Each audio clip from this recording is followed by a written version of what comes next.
सन 2010 में राजस्थान में स्थित श्री गंगानगर नामक शहर में 1 लाख रुपए का इन्वेस्टमेंट करके मैंने 200 वर्ग गज जमीन खरीदी।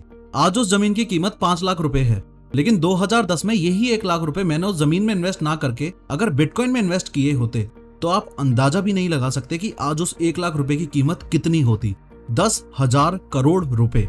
लेकिन अगर बिटकॉइन में इन्वेस्ट करके हम इंडियंस करोड़पति बन सकते हैं तो इंडियन गवर्नमेंट क्रिप्टो करेंसी के खिलाफ क्यों है? क्यों ना 3D एनिमेशन की मदद से बिटकॉइन के पीछे की साइंस को समझा जाए, लोग इससे पैसा कैसे कमाते हैं ये समझने के अलावा क्यों ना ये देखा जाए कि क्रिप्टो करेंसी की दुनिया आखिर काम कैसे करती है, यानी कि how crypto currency actually works.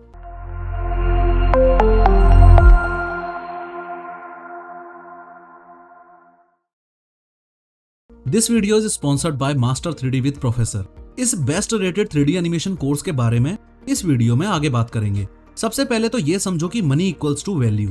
अगर मैंने एक गाड़ी खरीदी तो मैं कंपनी वालों को मनी दूंगा। ये मनी मैंने इसलिए दिया क्योंकि इसके बदले में मुझे एक वैल्यूएबल चीज मिली, यानी कि ये गाड़ी।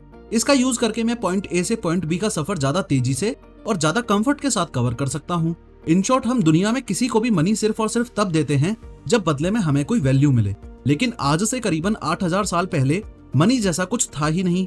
पुराने जमाने में अगर ए पर्सन के पास एक्स्ट्रा 5 बनानास हैं और इस बी पर्सन के पास एक्स्ट्रा 5 एप्पल्स हैं, तो ये ए पर्सन इस बी पर्सन को 5 बनानास दे देगा और उसकी वैल्यू के बदले में ये बी पर्सन इस ए पर्सन को 5 एप्पल्स दे देगा।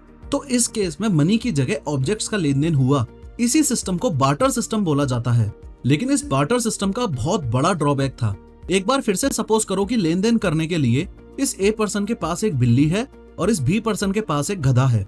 अब ये ए पर्सन तो बिल्ली के बदले इस गधे को एक्सेप्ट कर लेगा क्योंकि गधे को लगेज कैरी करने के लिए यूज किया जा सकता है, लेकिन बी पर्सन अपना गधा देके इस बिल्ली का क्या अचार डालेगा? तो ऐसे केस में बार्टर सिस्टम फेल हो गया क्योंकि वैल्यू का एक्सचेंज तो हो रहा है लेकिन फेयर एंड इक्वल एक्सचेंज नहीं हो रहा। किसी चीज को वैल्यूएबल मानने के लिए लोगों को यह विश्वास होना जरूरी था कि वो चीज बेशक वैल्यूएबल है और फ्यूचर में भी लॉन्ग टाइम तक वैल्यूएबल रहेगी। इसलिए बार्टर सिस्टम छोड़ के लोगों ने प्रीशियस मेटल्स में ट्रेड करना शुरू कर दिया, जैसे गोल्ड और सिल्वर। अब अगर किसी को लगेज कैरी करने के लिए गधा चाहिए तो वो 10 गोल्ड कॉइंस देके गधा ले सकता है, और अगर किसी को बिल्ली चाहिए तो वो 2 गोल्ड कॉइंस देके बिल्ली ले सकता है। इन शॉर्ट, जैसे जैसे लोगों ने गोल्ड स्टैंडर्ड में ट्रेड करना शुरू किया वैसे वैसे फेयर ट्रेड होने लगा। लेकिन गोल्ड माइनिंग एंड सर्कुलेशन में भी धांधली होने लगी और उसके अलावा गोल्ड को कैरी करना भी कंपैरेटिवली काफी डिफिकल्ट था। इसलिए सरकार ने लोगों को सुझाव दिया कि आप अपना गोल्ड सरकार के पास जमा करा सकते हो और उसके बदले में सरकार आपको एक रिसीट देगी। वो रिसीट पूरे देश में ट्रेड के लिए एक्सेप्टेबल होगी, उसको कैरी करना इजी होगा और धांधली भी नहीं होगी। फर्दर एक पॉइंट ऑफ टाइम पे आके सरकार को एहसास हुआ कि जैसे जैसे पॉपुलेशन बढ़ेगी वैसे वैसे ज्यादा करेंसी प्रिंट करनी पड़ेगी, लेकिन देश में गोल्ड तो काफी लिमिटेड है। As a result of which government ने गोल्ड स्टैंडर्ड का दी एंड कर दिया और बोला कि लोगों को सरकार पे ट्रस्ट करना होगा और अब करेंसी मार्केट में गवर्नमेंट के प्रॉमिस के दम पे सर्कुलेट होगी। यही कारण है कि आपके, मेरे और इंडिया में सर्कुलेटेड हर करेंसी नोट के ऊपर RBI गवर्नर के साइन होते हैं और उसके जस्ट ऊपर लिखा होता है कि मैं धारक को XYZ रुपए अदा करने का वचन देता हूँ। इन शॉर्ट, ये करेंसी नोट मुझे RBI गवर्नर ने अपनी जिम्मेदारी और प्रॉमिस पर दिया है और भारत में किसी वैल्यूएबल चीज के बदले अगर मैं इस करेंसी नोट को एज अ मनी ऑफर करूंगा तो सामने वाले बंदे को ये एक्सेप्ट करना ही पड़ेगा। लेकिन जैसे जैसे टेक्नोलॉजिकल इवोल्यूशन हुआ वैसे वैसे लोग फिजिकल करेंसी से दूर होते गए और डिजिटल करेंसी को अपनाने लगे, यानी कि पेटीएम या गूगल पे का यूज करके मोबाइल से ही पेमेंट करने लगे। क्रिप्टो करेंसी एग्जैक्टली कैसे काम करती है उससे पहले आपका ये समझना जरूरी है कि जब आप ऑनलाइन पेमेंट करते हो तो क्या होता है। सपोज करो मैं शॉपिंग करने निकला और मुझे इस एक्स पर्सन की शॉप पर ये शूज पसंद आ गए। अब चूंकि ये एक्स पर्सन इन शूज के फॉर्म में मुझे वैल्यू दे रहा है तो मुझे भी इस एक्स पर्सन को वैल्यू के बदले में अपनी जेब से मनी देना पड़ेगा। सपोज कर लो 4,000 रुपए। अब मैं अपने स्मार्टफोन में गूगल पे ओपन करूंगा, इसका QR कोड स्कैन करूंगा, सीक्रेट क्रेडेंशियल्स एंटर करूंगा और फिर फाइनल पेमेंट होने में 1 से 2 सेकंड्स का प्रोसेसिंग गैप आएगा। आप इजीली नोटिस कर पाओगे कि यहाँ payment processing bye partner bank लिखा हुआ है, पर सवाल ये उठता है कि इस लाइन का एग्जैक्ट मीनिंग आखिर है क्या। ध्यान से समझो, जैसे ही मैंने इस एक्स पर्सन को 4,000 रुपए देने की कोशिश की तो प्रोसेसिंग के दौरान ये रिक्वेस्ट मेरे बैंक के पास गई।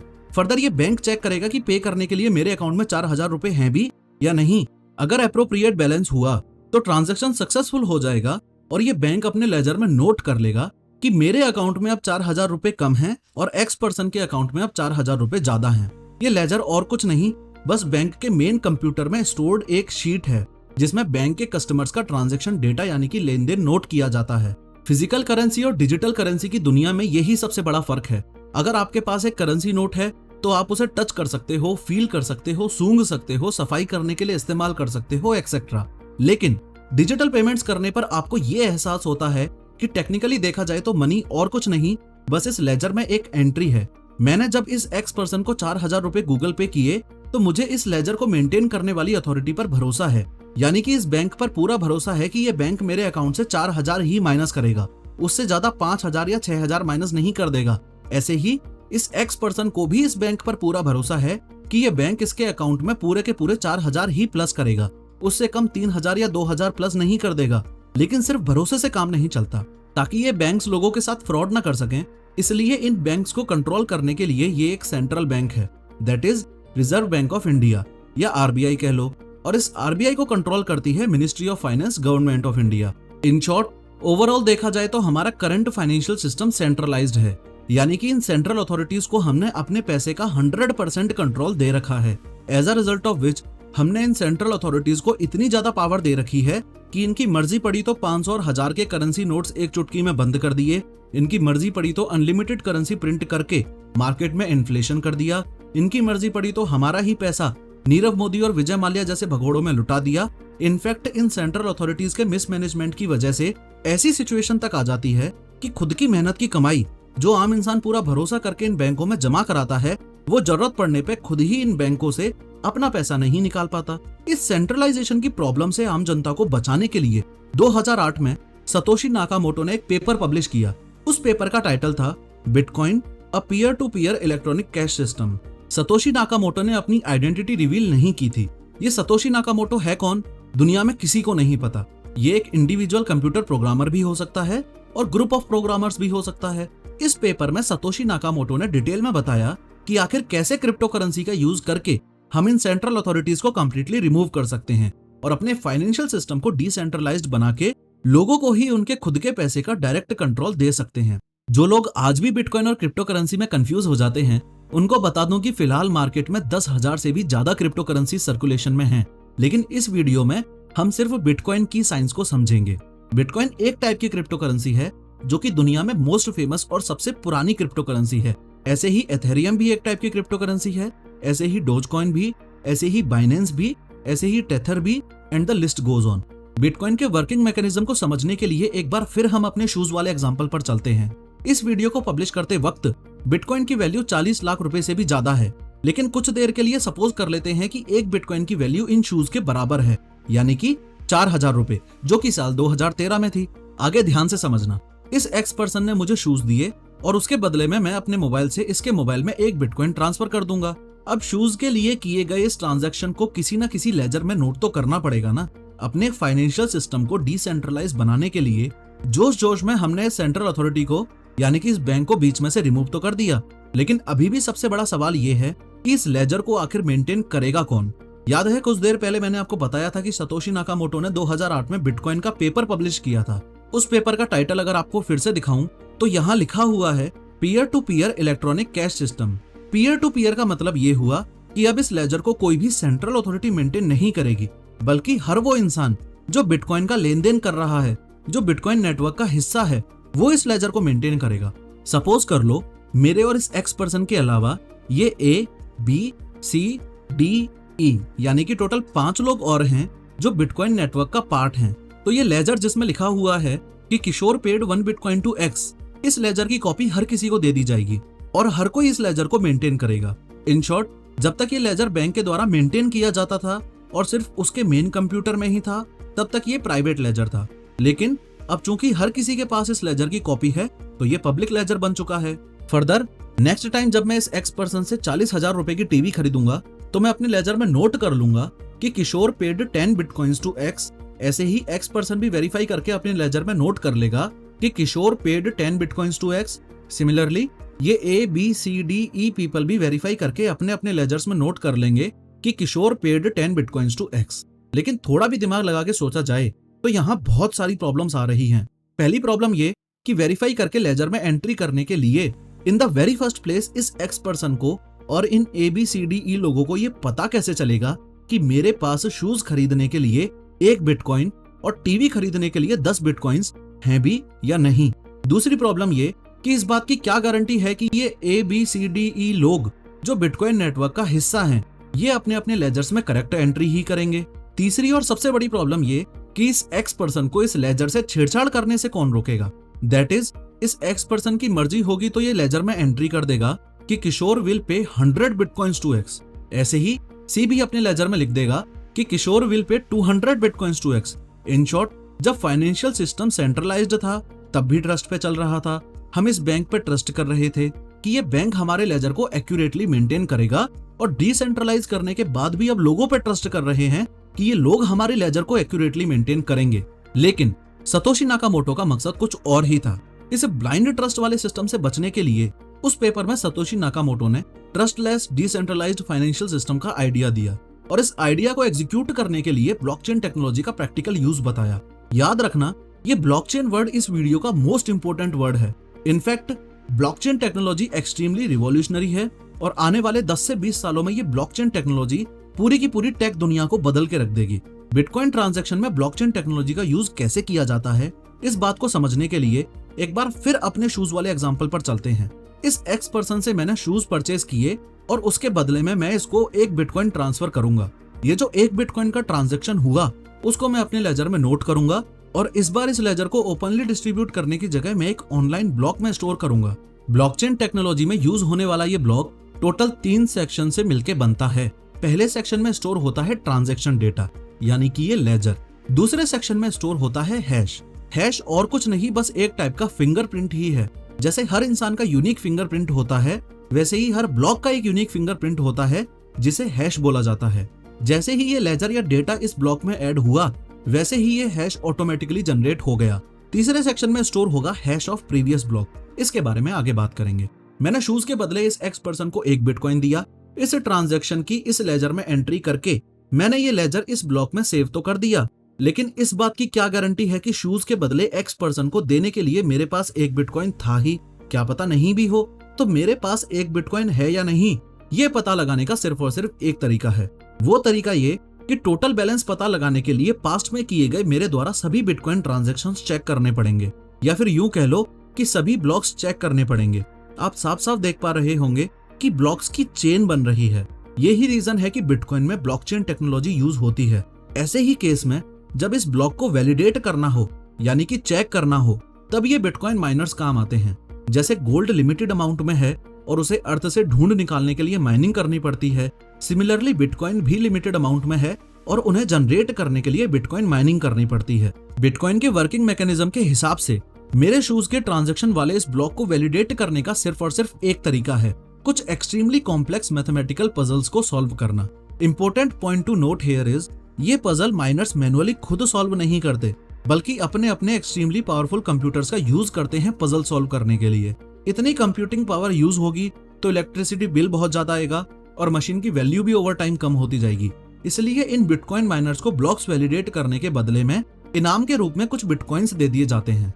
माइनर्स ने जैसे ही मेरा ब्लॉक वैलिडेट किया, तो अब मैं इस ब्लॉक को पूरे बिटकॉइन नेटवर्क में बांट सकता हूँ। नोट करना कि इस ब्लॉक की कॉपी सिर्फ हमारे पास ही नहीं, बल्कि इन बिटकॉइन माइनर्स के पास भी रहेगी, क्योंकि ये भी तो बिटकॉइन नेटवर्क का ही पार्ट है। फर्दर फ्यूचर में अगर इस एक्स पर्सन से एक टीवी परचेज करूंगा तो उसके बदले इसे 10 बिटकॉइंस दूंगा। ये ट्रांजैक्शन डेटा मैं एक न्यू लेजर में नोट करूंगा, उसे एक न्यू ब्लॉक में स्टोर करूंगा, फिर ये माइनर्स इस ब्लॉक को वैलिडेट करेंगे। वैलिडेट करने के बदले इन्हें कुछ बिटकॉइंस मिलेंगे। लास्ट में वैलिडेशन के बाद मैं इस ब्लॉक को अगेन सबके पास फॉरवर्ड कर दूंगा, और जो लोग भी बिटकॉइन नेटवर्क का हिस्सा हैं वो सब इस ब्लॉक को अपनी अपनी चेन में ऐड कर लेंगे।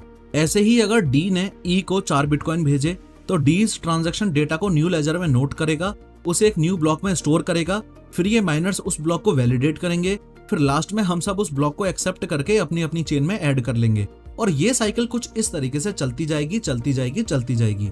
चलो, एक मेजर प्रॉब्लम तो सॉल्व हो गई, लेकिन दूसरी प्रॉब्लम ये है कि ये ब्लॉक ओनर्स कभी भी ब्लॉक को एडिट करके उसके लेजर में, यानी कि फर्स्ट सेक्शन में चेंजेस कर सकते हैं।